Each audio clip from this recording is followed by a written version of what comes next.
So Gavin Newsom is not perfect, and he's done a lot of things that piss me off. However, in the aggregate, yeah, I still support him pretty much more than any other politician out there. Here are a few of my favorite and least favorite things that Gavin Newsom has done. So Gavin Newsom has really taken a stand when it comes to PFAS, the toxic forever chemical. They cause cancer and literally shortened lifespan, okay?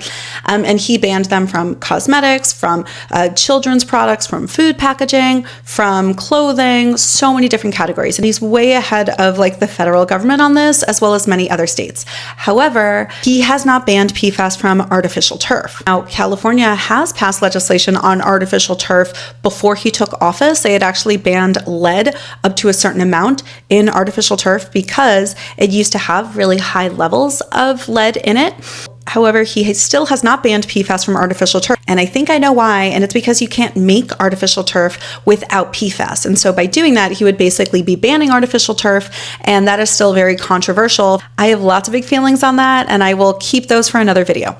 But Gavin Newsom has also done lots of other really great things. Like literally in this past week, Gavin Newsom signed a bill ensuring that schools are now teaching phonic-based reading instead of just sight words. And I don't know about you, but I have seen so many videos of people here on social media saying that like kids don't know how to read. It is because of the school's focus on sight words versus phonics. And one thing I'm pissed about is that Gavin Newsom was about to ban Teflon. Teflon leaches PFAS, which are known as the toxic forever chemical, into your food when you use it under normal use conditions, as well as microplastics. And he's done so many other wonderful things.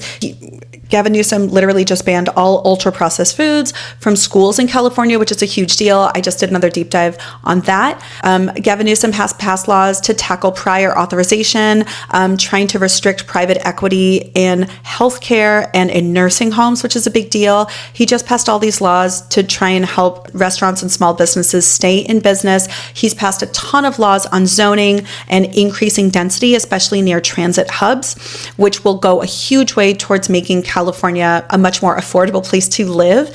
He's done countless things when it comes to regulating tech and AI, as well as addictive social media feeds. I'm going to mention one other thing that I dislike about Gavin Newsom, and that is his cozy relationship with PG&E.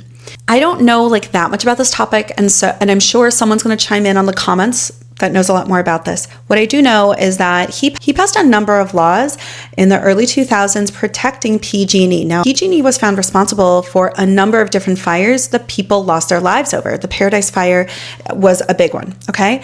And it was because of PG&E not maintaining their infrastructure, which ultimately caused that fire. He passed some laws which ultimately ended up protecting them. And as recently as this past session, he vetoed bills that would create virtual power plants, right? Basically a collection of lots of different solar panels that would provide the same amount of power to people's homes without the use of PG&E or SoCal Edison and the other big power companies.